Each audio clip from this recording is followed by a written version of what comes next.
Hello. So today I want to talk to you about the Rebel Princess Happily Never After expansion as the score sheet slides out. So I picked this up at Gen Con. This was one thing that I was like, yes, I absolutely need it because I love Rebel Princess.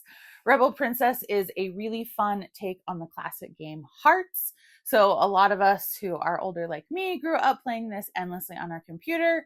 We played Hearts a ton. I know a lot of people played Hearts with their families growing up. So this is a really fun way to update Hearts, to make it feel a little bit more hobby gamery, to make it more exciting and variable game to game.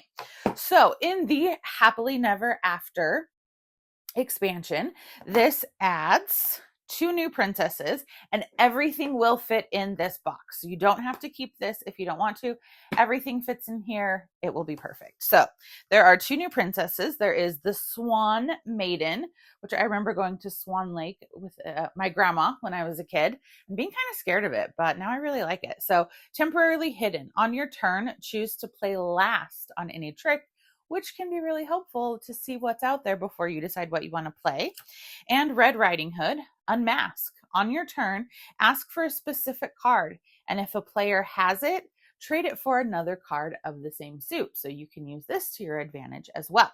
So those 2 new princesses will go in the box.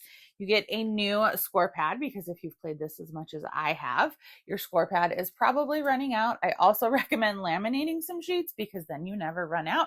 Or if you use the Board Game Geek app, there's usually a score sheet in there you can use as well. And then you get new round cards. So there's A through Y or something of round cards in the base game. You're now going to get 5 new round cards and 1 new scoring condition. So they also have different symbols on them so that you can easily tell if they are the expansion or not. They're not the standard alphabet. So you can mix these in. You, of course, could play a game exclusively with the expansion if you wanted to, or you can mix them into the game for more variability.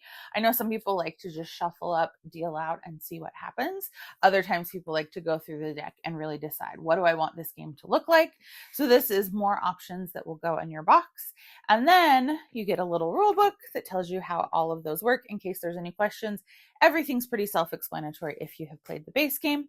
And there is Beauty and Carmencina floating around out there. There are different ways to get these. I think sometimes they're con exclusives or different pre-orders or things like that, but these are 2 options of princesses that are also floating around out there that if you can track down and get, they will also fit in your base box. So you can get more of all of the Rebel Princess. Just know that all of this works with the deluxe system.